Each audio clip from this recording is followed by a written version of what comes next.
आखिर क्या हुआ जब अचानक से धरती फाड़कर बाहर निकले रावण के भाई विभीषण जी। जी हां दोस्तों, यह घटना अयोध्या नगरी की है जो हाल फिलहाल ही हुई है। पिछले कुछ दिनों से हम सभी यह सुनते आ रहे हैं कि जब से राम मंदिर उद्घाटन का कार्य जितना समीप आ रहा है, वैसे वैसे ही एक से घटनाएं भी सामने आ रहे हैं, जिसमें सर्वप्रथम गिद्धों की झुंड की घटना सामने आई थी, उसके बाद वानरों के झुंड की और उसके बाद भालू के झुंड की घटना हमारे सामने आई थी।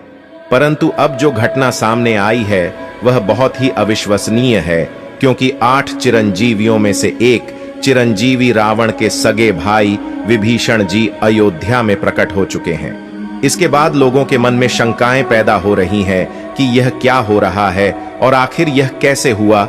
यह विचार सभी के मन में आ रहे हैं। तो आपको बता दें कि विभीषण जी को प्रभु श्री राम ने ही समय के अंत तक जीवित रहने का वरदान दिया था। दोस्तों, रावण के भाई विभीषण बहुत बड़े राम भक्त थे, जिस प्रकार से हनुमान जी, जामवंत जी, सुग्रीव और अन्य बहुत से लोग जो राम जी के बहुत बड़े भक्त थे, उनमें से एक हैं विभीषण। विभीषण जी जिन्होंने प्रभु श्री राम की मदद की थी रावण की मृत्यु करने में, क्योंकि एकमात्र विभीषण जी ही यह जानते थे कि रावण की नाभि में अमृत है, और वही एकमात्र सबूत थे जिन्हें यह पता था कि वह अमृत सिर्फ और सिर्फ रावण की नाभि में है और रावण सिर्फ वही वार करने से मरेगा। अगर विभीषण जी उस वक्त श्री राम का साथ नहीं देते तो हो सकता था आज रामायण का इतिहास कुछ और होता।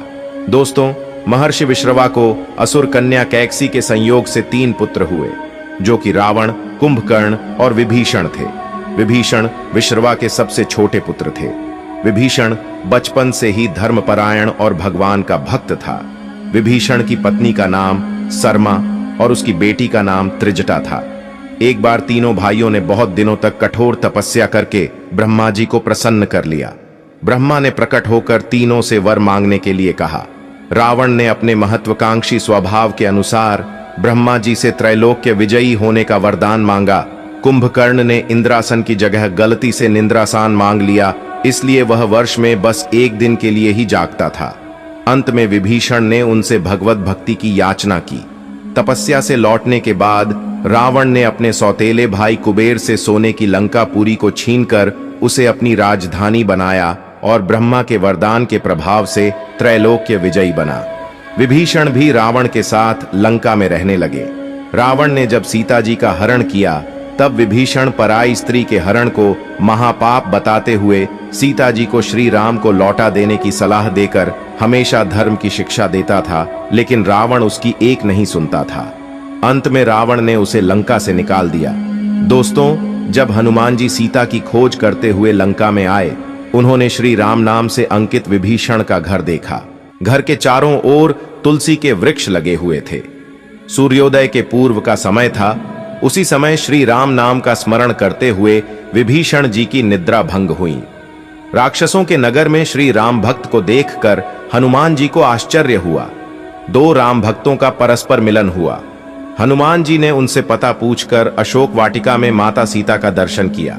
जब हनुमान जी लंका का दहन कर रहे थे, तब उन्होंने अशोक वाटिका को इसलिए नहीं जलाया क्योंकि वहां सीता जी को रखा गया था। दूसरी ओर उन्होंने विभीषण का भवन इसलिए नहीं जलाया क्योंकि विभीषण के भवन के द्वार पर तुलसी का पौधा लगा था। भगवान विष्णु का पावन चिन्ह शंख, चक्र और गदा भी बना हुआ था। सबसे सुखद तो यह कि उनके घर के ऊपर राम नाम अंकित था। यह देखकर हनुमान जी ने उनके भवन और मंदिर को नहीं जलाया। रावण के निकाले जाने के बाद विभीषण के पास और कोई चारा नहीं था। वे प्रभु श्री राम की शरण में चले गए। वे चाहते थे कि निर्दोष लंकावासी न मारे जाएं और लंका में न्याय का राज्य स्थापित हो। विभीषण के शरण याचना करने पर सुग्रीव ने श्री राम से उसे शत्रु का भाई व दुष्ट बताकर उनके प्रति आशंका प्रकट की और उसे पकड़कर दंड देने का सुझाव दिया। हनुमान जी ने उन्हें दुष्ट की बजाय शिष्ट बताकर शरणागति देने की वकालत की। इस पर श्री राम जी ने विभीषण को शरणागति न देने के सुग्रीव के प्रस्ताव को अनुचित बताया और हनुमान जी से कहा कि आपका विभीषण को शरण देना तो ठीक है, किंतु उसे शिष्ट समझना ठीक नहीं है। इस पर श्री हनुमान जी ने कहा कि तुम लोग विभीषण को ही देखकर अपना विचार प्रकट कर रहे हो, मेरी ओर से भी तो देखो। मैं क्यों और क्या चाहता हूं। फिर कुछ देर हनुमान जी ने रुक कर कहा, जो एक बार विनीत भाव से मेरी शरण की याचना करता है और कहता है मैं तेरा हूं, उसे मैं अभयदान प्रदान कर देता हूं। यह मेरा व्रत है, इसलिए विभीषण को अवश्य शरण दी जानी चाहिए। दोस्तों, विभीषण का एक गुप्तचर था जिसका नाम अनल था।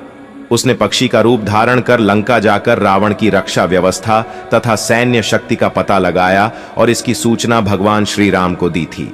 विभीषण ने ही राम को कुंभकर्ण, मेघनाद और रावण की मृत्यु का रहस्य बताया था। भगवान श्री राम ने विभीषण को लंका का नरेश बनाया और अजर अमर होने का वरदान दिया। विभीषण जी सप्त चिरंजीवियों में एक हैं और अभी तक विद्यमान हैं। विभीषण को भी हनुमान जी की तरह चिरंजीवी होने का वरदान मिला है। वे भी आज सशरीर जीवित हैं। इंद्रादि देवताओं के बाद धरती पर सर्वप्रथम विभीषण ने ही हनुमान जी की शरण लेकर उनकी स्तुति की थी। विभीषण ने हनुमान जी की स्तुति में एक बहुत ही अद्भुत और अचूक स्तोत्र की रचना की है। विभीषण द्वारा रचित इस स्तोत्र को हनुमान वड़वानल स्तोत्र कहते हैं। हनुमान जी ने सबसे पहले सुग्रीव को बाली से बचाया और सुग्रीव को श्री राम से मिलाया। फिर उन्होंने विभीषण को रावण से बचाया और उनको राम से मिलाया। हनुमान जी की कृपा से ही दोनों को ही भयमुक्त जीवन और राजपद मिला। इसी तरह हनुमान जी ने अपने जीवन में कई राक्षसों और साधु संतों को भयमुक्त और जीवन मुक्त किया है। मित्रों, विभीषण जी की ऐसी भक्ति देखकर भी यदि आपने अभी तक चैनल को सब्सक्राइब नहीं किया है और वीडियो को लाइक नहीं किया है तो आप पक्के सनातनी नहीं है। इसलिए इस वीडियो को ज्यादा से ज्यादा शेयर करें और तैयारी करें आने वाली 22 जनवरी 2024 की भव्य राम वाली दिवाली के लिए। इसी के साथ वीडियो में अंत तक बने रहने के लिए धन्यवाद मित्रों।